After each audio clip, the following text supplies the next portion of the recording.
జాగృతి జనంబాట పేరు మీద జనాల తిరుగుతున్న కవితక్క చేతిపాటి పాలన కంటే ఎక్కువ కారుపాటి పాలనలనే భూములు కబ్జా అయినాయని మొన్నట్లా ఎమ్మెల్యే మాధవరం కృష్ణారావు మీద బగ్గనే ఆరోపణలు చేసింది కదా. ఇగియాల మాట్లాడుకుంటా కేటీఆర్ను కూడా గట్టిగానే అరుచుకున్నది. అట్లనే గీ మాట కూడా అన్నది.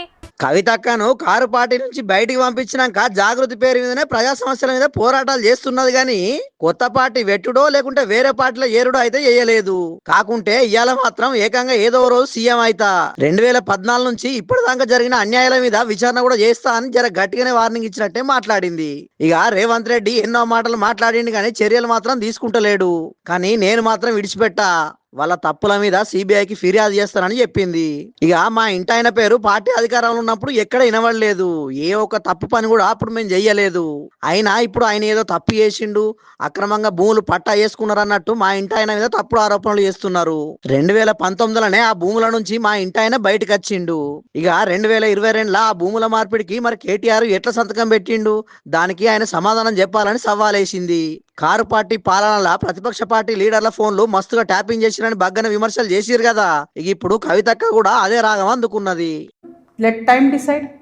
ఎప్పుడన్నా ఎవరైనా ఎంక్వైరీ చేస్తే డిసైడ్ అయితే చూద్దాం. ఏమీ కాకపోతే నాకెప్పుడో ఒకసారి టైం వస్తుంది కదా. దేవుడు దయ ఉంటే నేను ముఖ్యమంత్రి అయితే కదా ఒకనాడు. ఆనాడు మాత్రం 2014 నుండి 2014 తెలంగాణ వచ్చినప్పటి నుండి ఇప్పటి వరకు అన్ని అన్యాయాల మీద నేను మాత్రం ఆరాధిస్తాను. ఎందుకంటే ఎవరు వచ్చి బయటకు వచ్చి మాట్లాడినా వాళ్ళని దబాయించాలి, వాళ్ళ మీద ఒక కేసు వేయాలి, వారిని ఏదో అనాలి, బురద చల్లాలి అని అంటే కుదరదు. నేను అట్లా ఊరుకునే వ్యక్తిని కాదు. 10 ఏళ్లలో ఎన్నడూ ఎవరు గవర్నమెంట్లో నా భర్త పేరు వినలేదు. ఇవాళ మీరు ఆయన మీద అలిగేషన్ చేస్తున్నారు. ఆయన ఫోన్ ట్యాప్ చేస్తారు, సిగ్గుండాలి, ఇంటర్లో ఫోన్ ట్యాప్ చేస్తారు, ఇటువంటి వెధవ ప్రచారాలు చేస్తారు. ఇంకా కళ్ళు చల్లబడతలేవా మీకు? పార్టీలకి నిలగొట్టారు కదరా బయటికి. ఇంకేంది మీరేమో మేము ఆడ ఢిల్లీలో కొట్లాడుతుంటే ఇక్కడ ఏసీ ఆఫీస్లా ఉండి పందికొక్కుల్లాగా కేసీఆర్ గారు నీడనే ఏరి ప్రజల సొమ్ము తిన్నది కాకుండా ఉల్టా నా మీద వెకిలి ప్రయత్నాలు వేస్తే మాత్రం ఒక్కొక్కరిది కాళ్ళు ఇరగొడతా చెప్తున్నాను. నాకు ఇట్లాంటి భాష మాట్లాడడం ఇష్టం ఉండదు. ఇలా మాట్లాడక తప్పని పరిస్థితి అవుతుంది.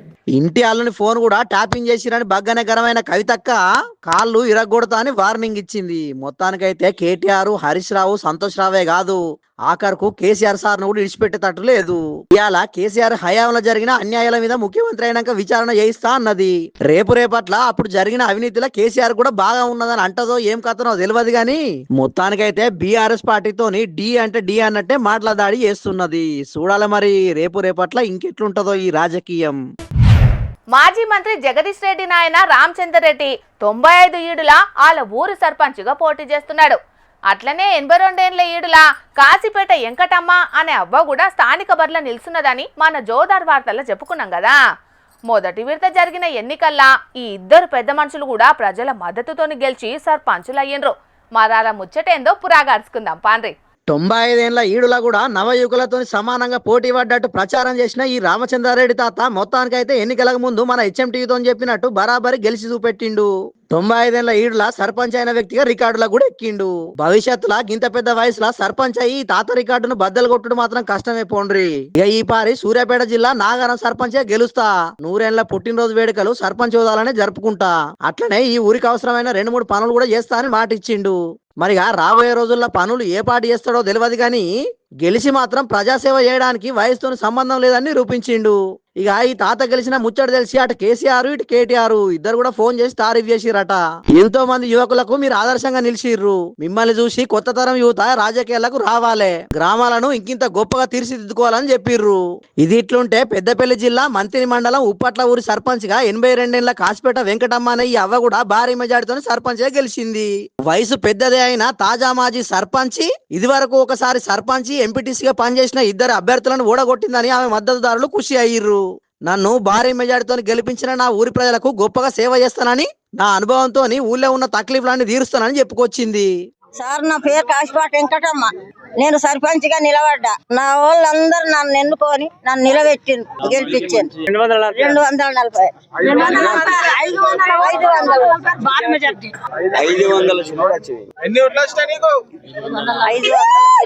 500 గింత పెద్ద ఈడుల గ్రామ పంచాయతీ సర్పంచ్లుగా పోటీ చేసుడే కాదు, భారీ మెజారిటీతో గెలిచిన ఈ ఇద్దరు కూడా ఆయుర ఆరోగ్యాలతో చల్లగా ఉండాలని, వాళ్ళ ఊర్లను దేశంలోనే గొప్ప ఆదర్శ గ్రామాలుగా తీర్చిదిద్దాలని, రాజకీయాలంటేనే దూరం ఉండే యువత కూడా వీళ్ళను ఆదర్శంగా తీసుకొని రాజకీయాలకు వచ్చి గ్రామాల అభివృద్ధిలో భాగస్వామ్యం కావాలని మన జోర్దార్ వార్తల తరపున కూడా కోరుకుంటున్నాం.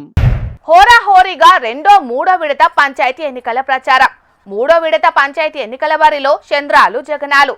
గెలుపు కోసం నువ్వా నేనా అన్నట్టుగా శ్రమిస్తున్న ఇద్దరు లీడర్లు. గత ఎన్నికల్లో 7 ఓట్లతో ఓటమి పాలైన బాబు ఈసారి సానుభూతితో గెలుస్తానని ధీమా. వ్యూహ ప్రతివ్యూహాలో ఇరువురు నేతలు. బాబేంది జగనాలేంది, పంచాయతీ ఎన్నికల్లో పోటేందనుకుంటాన్రా? అయితే పోదాం పార్రి ఖమ్మం జిల్లా గుండ్లరేవు గ్రామ పంచాయతీకి. చంద్రాలంటే CM చంద్రాలు, జగనాలంటే YS జగనాలు కాదల్లో. చంద్రాలంటే Bhukya Chandrababu, జగనాలంటే Banothu Jagannatham alias Jagan. ఇగో ఈలే వాళ్ళిద్దరు. గడ్డమున్నాయన బూకియా చంద్రబాబు, గడ్డం లేనాయన బానోతు జగన్నాథం అలియాస్ జగన్.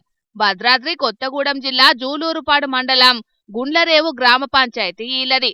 మూడో విడతలనట ఓట్లీడా. అండ్లనే వీళ్ళిద్దరూ సర్పంచ్ పదవికి పోటీ పడుతున్నారు. ఒకలి పేరు చంద్రాలు, ఒకలి పేరు జగనాలు అయ్యటాలకు గీ ఊరి ముచ్చట అందరు నోట్ల నాంతాందిప్పుడు.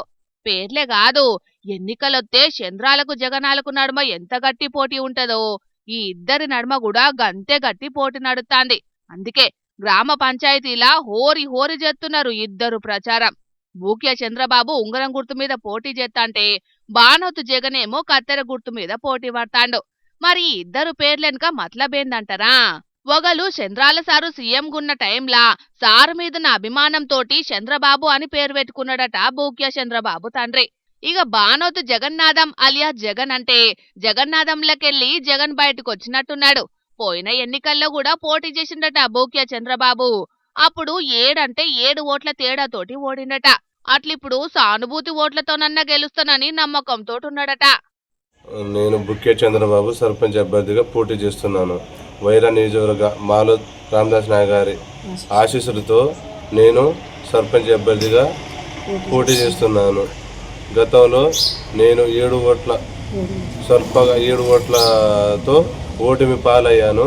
ఈసారి గ్రామ పంచాయతీ గుండెరేవు రాంపురం ఎరగలోడ్డు ప్రజల ఆశీస్సులతో నాకు సానుభూతిగా సానుకూలంగా ఓట్లేసి గెలిపిస్తారని కోరుతున్నాను.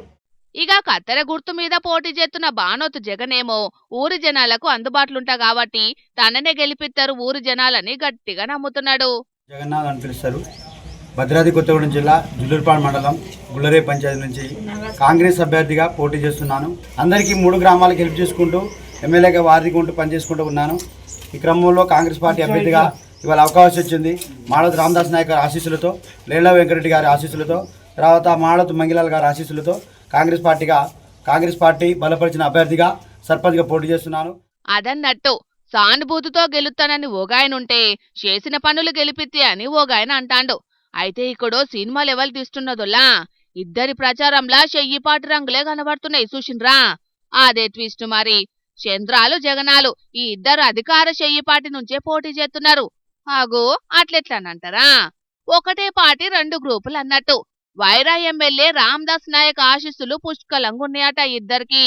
సయోధ్య కుదుర్చి ఒకల్ని ఆగవర్దామని చూసిండ్రట గాని పెద్దలు తగ్గేదేలే అంటున్నారట ఇద్దరికిద్దరు. ఆగో చూడుండ్రి, ఇంటింటికి పోయి ఓటర్ల కాళ్ళు పట్టుకొని బతిమలాడుతాండ్రు ఓటెయ్యమని. మొత్తానికి ఇద్దరి పేర్లు చెయ్యబట్టి ఈ ఊరిప్పుడు మస్తు పేరు పోతాంది.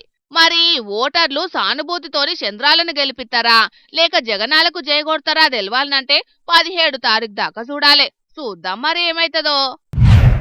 పబ్లిక్ ఇప్పుడు మా రాముల తాత చేయాల కదా, మరి పెద్ద మనిషి ముచ్చట్లకి మూతులు చాపి కూర్చున్నాడు. అరుచుకుందాం పాండ్రి. ఓ మోతవారి, ఏం చేస్తున్నావే? అయ్యా నాయనా, 2 వద్దుల కిందట నేను మస్తు ఏతులుగా వచ్చిన ఎటు అక్కర రాకుండా చేసిర్రు. మీకు నచ్చినోనికే వేసుకున్నారు. సరే వేసుకుంటే వేసుకోరు కానీ నేను ఇచ్చిన అన్న నాయన కీరి నాయనా ఉన్నారా లేరా? తలుపులు తీసున్నాయి కానీ వాళ్ళు సప్పుడు చేయరు. అయ్యా ఇంతకు వాళ్ళకు నువ్వేమిచ్చినావు? మళ్ళా వాళ్ళని ఏం అడుగుతున్నావు ముసలోడా? ఇంతకీ ఏమైందో నాకు చెప్పే. బుజ్జి వచ్చిన ఆయన నువ్వు కూడా హైదరాబాద్ నుంచి ఇంటికి రావాలని నీకు కూడా తూల సాంబని పలకపోన్ నుంచి 1000 రూపాయలు ఫోన్ పోయి వచ్చిందే. నా పైసలు నాకు కొట్టా, నీకు దండం పెడతా. ఏంది 1000 రూపాయలు నాకు ఫోన్ పే చేసినావా? ఎప్పుడు చేసినావు, ఎందుకు చేసినావు అది చెప్పే తాత. బుడ్డ ముంచిళ్ళు చల్లగా బట్ట పేక్ కప్పి తాతాని నీలుగుతుంది. నీరు కానలేదు ఇంత మంచిగా అంటాను. సరే వా నువ్వు మొన్న హైదరాబాద్ నుంచి నాకు ఓటేసినందుకు రావే తల్లి అని నేను పలకపోన్ నుంచి 1000 రూపాయలు ఫోన్ పోయి కొట్టిండే. 1000 రూపాయలు నాయనకి నీకు దండం పెడతా. నేను నిన్న ఓటేసినా కదా, మళ్ళీ 1000 రూపాయలు ఎందుకు అడుగుతున్నావే? నువ్వు వేసినవో వేయలేదో ఇవ్వనికి ఎరక. అయినా అది పక్కకు పెట్టే తల్లి, నేను ఓడిపోయిందే. నేను వంచిన 1000 రూపాయలు నాకు వెయ్యే, నీ దండం పెడతా. ఆయన నిన్ను ఎవడు వంచమన్నాడు ముసలోడా? మేమేమన్నా నీ ఇంటికి వచ్చి అడిగినామా? నువ్వే మాకు ఫోన్లు చేసి మా ఇండ్లలోకి వచ్చి ఇచ్చినావు. ఇప్పుడు ఓడిపోయినా నా రూపాయి నాకు ఇవ్వమంటే మేమేం చేయాలి చెప్పు? నువ్వు రాలేదు సరే, నేను మరి మీ ఇంటికి వచ్చి ఇచ్చినప్పుడు నువ్వేం తీసుకున్నావే నేల ముచ్చుదానా? అంటే నేను మీ ఇంటికి వచ్చి అసిద్ధం ఇచ్చినా కూడా తీసుకుంటారా అని అలకదక్కుదానా? అయినా ఇప్పుడు అవన్నీ ముచ్చట్లు పక్కకు పెట్టు. మీరు ఓటు వేసిల్లో వేయలేదో నాకు అవసరం లేదు. ఇప్పుడు నేను ఓడిపోయినా, నేను పంచిన పైసలు నాకు ఇర్రి. ఓట్లకు నోట్లు పంచినా కాదే, నోట్లే నా ముఖం మీద వారేదే, కింద వారేసినా తీసుకొని పోతా. ఏమా నువ్వెన్నా అనుపా, నీ రూపాయి నీకు ఆ సామాన్య ఫోన్ పే చేస్తా, తీసుకోపో. అవ్వా తల్లి, నా అందు దయదలుసురి తల్లి. మేమేం అండలేము, మేము ఫంక్షన్ పోయి వచ్చినాం. ఓ పొలా, నేను అడక తినటోని కాదే, మొన్నటి ఎలక్షన్లలో ఓడిపోయిన సర్పంచ్ అభ్యర్థినే. అరే ఇది పెద్ద కథనే. ఇప్పుడు నీకు చెప్పుకుంటా కూర్చుంటే ఆ ఊరంతా తిరిగి అడుక్కుంటే నాకు పొద్దుపోతుంది. ముందుగా అయితే మీ అవ్వని రమ్మని పోనాడు. ఆగాగు, మీ ఇంట్లో మొత్తం ఎన్ని ఓట్లు అనేది చూడాలి. మొత్తం 6 ఓట్లు, 6000 రూపాయలు ఇచ్చిన, 2 పుల్లు బాటిల్లో మందు ఇచ్చిన. ఆ మందు తాగుతామే ఎట్లన్నా మా నాశనం కానీ నేను ఇచ్చిన 6000 రూపాయలు అయితే ఇవ్వమని పోనాడు. అబ్బా నీ తిప్పలు చూస్తుంటే నాకే బాధ అనిపిస్తున్నదే తాత. ఇంత అవసరం ఆనే నీకు? నీతిగా నిజాయితీగా జనాల దగ్గరికి పోయి ఓటుకు నోటు వంచకుండా ప్రచారం చేసుకుంటే ఏమైతుండనే? ఆ అవతలోడు 500 రూపాయలు వంచుతాడు అంటే అధికారం మీద యావతోటి నేను 1000 రూపాయలు వంచిండే. అయినా అవతలోడే గెలిచిండు, నన్ను అప్ల పాలు చేసిండు. ఏం చేయాలి? ఎవరికి చెప్పుకుంటట్టున్నది నా గతి. నువ్వు ఇంత వంచినా ఆ అవతలన్ననే గెలిచిండ్లంటే మీరు డబ్బులు వంచకుండా పోటీ చేసిన జనాలు న్యాయంగానే ఓట్లేసి గెలిపించేటోళ్ళు అన్నట్టు. ఆ ముచ్చడి తెలవకనే ఏతుల పోయి గోతుల పడ్డట్టు అయిపోయిందే నా బతుకు. ఇంకా నా బతికేంది? నా సొంటోళ్ళు చాలా మంది అమాయకులని ఎందుకు అనాలి? ఆశావాదులు ఇట్లనే ఆగమైందే. ఇంకా రేపట్ల ఎంతమంది గోతుల పడేది ఉన్నదో ఏం పాడో వాళ్ళని తలుచుకుంటేనే బాధ అనిపిస్తుంది పాపం. మరి అందుకే చెప్పేది ఇది ఇన్నొద్దుల కాలం కాదని. జనాలు నోట్లకో కోటర్ కీసలకు ఆశపడతలేరు. మనిషి మంచోడైతే వాళ్ళు నామినేషన్ వేసి నడింట్లో కూర్చున్నా ఓటేసి గెలిపిస్తున్నారు. సరే చెప్పు మంచిగా పొద్దంతా ఇసొంటి నీతులు బాగా నీళ్ళతో కానీ ఆగు, మాకు పొద్దుపోతా పోలేగరా. ఎవరిని పిలుపుపోవే, నాకు పైసలతో నేను పోతానే అంచాను. ఎవడమితో ఆడతా ఏమనుకుంటానేమో కానీ. అరే నాతో ఆటలాడతాను నానే. ఇప్పటిదాకా మీ అవ్వ ఈ పడే నన్ను చూసి అటుకుని ఇంత కురికిందేమో, మళ్ళీ మా అవ్వ లేదు పో అని అంటాను. గెలిచిలోని కాడికి పోయి మా ఓటు మీకే వేసినామని అక్కడ తిప్పులాడుతుంది మీ అవ్వ. ఇప్పుడు నేను ఓడిపోయినా, ఇప్పుడు నేను వచ్చి పైసలు అడిగితే నాకే ఓటు వేసిందని మీరు నాకు చెప్తాను. ఎక్కడ దౌడమించాలి వీక్తా. ఒక్క ఓటుని ఎంతమందికైనా ఇస్తారా మీ అయ్యవారు? పోయి పైసలు అడగరా పోయి, మీ అవన్నీ మీ అయ్యని రమ్మని పోరి. ఇక్కడ నిలబడేవో నగరాలు చేస్తానేవో. తాత ఏదో తేడా కొట్టేటట్టే ఉన్నదే, జరంత నిమ్మలంగా అడగరాదే. అసలుకే ఓడిపోయిన దుఃఖంలో నువ్వు ఉన్నావు, ఇచ్చిన పైసలు అడుగుతున్నాడు ముసలోడు అన్న కోపంలో వాళ్ళున్నారు. నా సొమ్ము తిన్నోళ్ళు ఎవరు బాగుపడారా, మట్టి కొట్టుకపోతారా? ఇప్పుడు ఉపాసం వండుకుంటే నేను ఓట్ల కోసం పైసలు పంచిన కాదురా. నాది తిని నాకే సున్నం పెడతారా? మీ చేతులకు జట్టలు బుట్ట, మీ నోళ్ళల్లో మండు కొట్ట, మీ నోట పొక్క పోసేవా కూర్చోను. అగ చూడు చేతులకు జట్ట బుట్టాగా చూసినావా నన్ను ఎట్లా నూకేస్తాలో. ఎంత కర్మ బచ్చనే అవ్వా, నా అప్పుడు ఎట్లా తీర్చాలే అవ్వా. నన్ను నా ముసలి ఇంతకట్ట రానిస్తే అవ్వా, నా అప్పుడు ఎట్లా నాశనం అయితే అవ్వా. ఊకోవే తాత ఊకో. చూసిండ్లు కదా పబ్లిక్, మా తాత చేస్తున్నట్టు కొన్ని ఊర్లలో ఓడిపోయిన అభ్యర్థులు ఓట్ల కోసం పంచిన నోట్ల కోసం జోలెలు పట్టుకొని ఇల్లు తిరిగి అడుగుతున్నారట. మరి పదవి మీద వ్యామోహంతోని రూపాయి వంచుడెందుకు, గెలవలేదని మళ్ళా మంది దగ్గరికి పోయి ఇట్లా అడుక్కునుడెందుకు అర్థమే అయితలేదు. కాబట్టి జనాలారా మీరే ఆలోచన చేసుకోండ్రి. 500లకు ఆచబడి ఆయుధం లాంటి ఓటును, 5 ఏళ్ల పదవిని ఊరిని అభివృద్ధి చేయనోళ్ళ చేతిలో పెట్టకుండ్రి, సరేనా? వడ్డీకి ఎవరికన్నా పైసలు ఇస్తే బరాబర్ మళ్ళా తిరిగి ఇయ్యాల్సిందే. ఇయ్యకుంటే లొల్లులు పంచాదులు కామన్ గానే ఉంటాయి. ఇచ్చిన సొమ్ముకు తగ్గట్టు ఇంటి మీద వాడి ఏది కనబడితే దాన్ని గుంజుకుపోతుంటారు ఇచ్చినోళ్ళు. అదంటే వ్యాపారం, తీసుకున్నోళ్ళు ఇయ్యాల్సిందే. ఇచ్చుకునే పరిస్థితుల్లో లేకుంటే బతింలాడుకునుడో కోర్టుల చుట్టూ తిరుగుడో చేస్తారు. అదంతా వేరే ముచ్చటే గాని ఓట్లు ఇయ్యాలని పైసలిచ్చి ఓడిపోయినాక తిరిగి ఇయ్యాలని కుదునం మోపు చేసిండ్రు. మరాలు ఏ తీర్ల వసూలు చేస్తున్నారో చూస్తే ఇసొంటి వసూళ్లు నెవర్ బిఫోర్ ఎవర్ ఆఫ్టర్ అంటారు పక్కా. ఇగో ఈడ తెల్లబెండ పట్టుకొని కథన రంగంలో బయలెళ్ళినోళ్ళను చూస్తున్నారు కదా. గీళ్ళే కొత్త ట్రెండ్ కు హారతిచ్చి వెల్కమ్ చెప్పినోళ్ళు. గింత మంచిగా ర్యాలీగా బయలెళ్ళినోళ్ళను పట్టుకొని బద్లాం చేస్తున్నారని గరానికి రాకుంటా గీ అన్ననే ఎందుకు బయలెళ్ళిండో ముచ్చట చెప్తాడట ఇనుండ్రి. ఎలక్షన్లో మేము కొద్ది మెజార్టీతో ఓడిపోయాను కాబట్టి తీర్థయాత్రలకు వెళ్తున్నాం. ఇక్కడ ఓడిపోయింది నేను కాదు, ఎమ్మెల్యే గారు డిసిసి ప్రెసిడెంట్ గారు. డిసిసి ప్రెసిడెంట్ గారు ఓడిపోయింది తండ్రి, వాళ్ళ సొంత ఊరు కాబట్టి వాళ్ళు ఓడిపోయారు కాబట్టి మేము కూడా ఓడిపోయాను. ఊళ్ళో ఉండకుండా మాకు పనిచేసిన కార్యకర్తల కోసం నేను గుడికి వెళ్తున్నా, టెంపుల్కి వెళ్తున్నా. అరెరే ఏం మనుషులుల్లా ఈ పాడు జనాలు. అన్నోళ్ళు యాత్రకు పోయేతందుకు చందాలు వసూలు చేస్తే పాపం ఊరంతా ఏకమైంది. ఇచ్చిన పైసలు ఎట్లా వసూలు చేస్తున్నారని అటు ఇటుగా ఆడిపోసుకుంటున్నారు. పోలీసోళ్ళు కూడా అన్నకు అడ్డం పడి ఆపుతున్నారని ఎట్లా నారాజైతున్నాడో ఇనుండ్రి. ఓట్ ఆఫ్ థ్యాంక్స్ కూడా చెప్పారు ఎరానే పోలీసులు. ఓట్ ఆఫ్ థ్యాంక్స్ చెప్పొద్దా ఇంటింటికి పోయి? ఓట్ ఆఫ్ థ్యాంక్స్ కూడా చెప్పారు ఎరానే పోలీసులు. ఓట్ ఆఫ్ థ్యాంక్స్ చెప్పొద్దా ఇంటింటికి పోయి? చిచ్చి ఈ పోలీసులున్నారే మంచి మనసులను ఎప్పుడు అర్థం చేసుకోరు. అన్నా నువ్వు అసలుకే నారాజుగాకే రేపు నీకు మస్తు రోజులున్నాయి తియ్యి. మరి గీ అన్న గీ తీరుగా ఎందుకు నారాజైతున్నాడో గీ అక్క చెప్తుందట ఇందాం. అక్క కాని అక్క నువ్వు పేరు వెంకటోత్ మంజుల. కాంగ్రెస్ ప్రభుత్వం గెలవలేదని మా దగ్గర అందరికి డబ్బులు ఇచ్చేసి మళ్ళీ డబ్బులు ఇవ్వాలని జెండా కలిసి అందరికి ఎవరెవరు ఇంట్లో ఎంత మంది ఊరళ్లకు పెద్ద కష్టమే వచ్చింది కదా. మైబాద్ జిల్లా సోమ్లా తాండాల అధికార పార్టీ ఎమ్మెల్యే మురళీ నాయకుల వదిన బుక్య కౌసల్య అనేటామె సర్పంచ్ కి నిలబడ్డదట. 17 ఓట్ల తేడాతోని ఇస్లామాబాద్ సుజాత అనేటామె గెలిచిందట.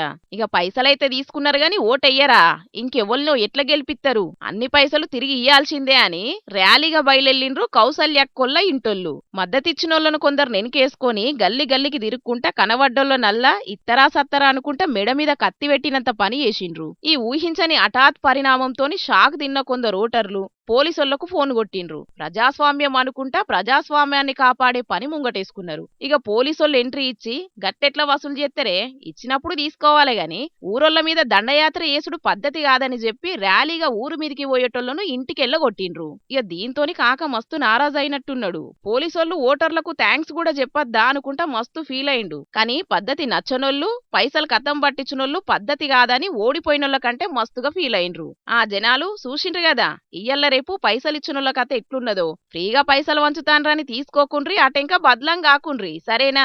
ఎలక్షన్ కమిషన్ సాలరు చూస్తున్నారా ఏ తీల్ర పైసలు వంచుతున్నారో. ఇచ్చినోళ్ల మీద తీసుకున్నోళ్ల మీద కేసులు పెట్టి ప్రజాస్వామ్యాన్ని నవ్వుల పాలు కాకుండా చూడుండ్రని అనుకోవట్టిండ్రు నిజాయితీగా ఓటేసిన జనాలు. ఇంట్లో లొల్లులతోటి టవర్ ఎక్కుతారు, ఊళ్ళ పంచాదులతోటి టవర్ ఎక్కుతారు, లగ్గం కావాలని టవర్ ఎక్కుతారు, తాకిన మత్తులో కూడా టవర్ ఎక్కుతారు. ఇసొంటి ఎన్నో ముచ్చట్లు మన జోర్దార్ వార్తల్లో చెప్పుకున్నాం ఇదివరకు. కానీ గీడో కాడ మొదటి విడత పంచాయతీ ఎన్నికలు వర్షియాలా ఓ కాక సెల్లు టవర్ ఎక్కిండు. ఎందుకో ఏందో ఆర్చుకుందాం పాండ్రోలా. ఎన్నికల్లా అనుకున్నది అనుకున్నట్టు జరగకపోతే పెద్ద లీడర్లు ఈవీఎం మిషన్ల మీదే ఏడుస్తుంటారు. లేకుంటే వాళ్ళ ఓటమిని దొంగోట్ల మీదికి దొబ్బుతుంటారు. ఈవీఎంలొద్దు బ్యాలెట్ పేపర్లు వద్దు అని మీదికెళ్లి రాగం ఒక్కటి. మళ్ళా కామన్ గా మన దేశంలో జరిగే తంతే గిది. ఇక అందులో నిజమెంతో అబద్ధమెంతో గాని బ్యాలెట్ పేపర్ అయితే బందబడుతుంటదేమో అనుకుంటే పొరపాటేనోలా. కాదేది కవితకు అనర్హం అన్నట్టు మన దేశంలో ఏమైనా జరగొచ్చు. ఈవీఎంలు అయితే టాంపరింగ్ పేరెళ్తది, బ్యాలెట్ పేపర్ అయితే రిగ్గింగ్ ముచ్చట్లు వినబడుతుంటాయి. మొదటి విడత పంచాయతీ ఓట్ల జాతర ఓడ్చినయాల ఆడాడ ఇప్పుడు గిదే పంచాయతీ. మాలోతు రంగనాయక్ అనేటి కాకైతే రిగ్గింగ్ జరిగిందని అలిగి ఏకంగా సెల్ టవర్ ఎక్కిండాగో. ఖమ్మం జిల్లా రఘునాథపాలెం మండలం హర్యాతాండనట కాకది. మొదటి విడతల స్వతంత్ర అభ్యర్థిగా ఇంటి ఆమెను నిల్చుండబెట్టిండట. పక్కా గెలుస్తామని నమ్మకం గిట్లుండొచ్చు కాకకు. గెలవకపోయేటాళ్లకు రిగ్గింగే చెయ్యబట్టే అన్యాయం జరిగిందని గిట్ల టవర్ ఎక్కి నిరసన చేసిండు. ఊళ్ళో చాలా మంది శబరికి పోయినరట. వాళ్ళ ఓట్లన్నీ దొంగోట్లేసిండ్రని కాక ఆరోపణ. అయితే సమస్య ఓడిపోవుడు ఒక్కటే కాదు, పైసలన్నీ పోయినాయని తన్లాట కాకది. అందుకే పంచిన పైసలన్నీ వెనకకు ఈన్రి, లేకుంటే మీదికెళ్లి దుంకుతని టవర్ ఎక్కి బెదిరించిండు.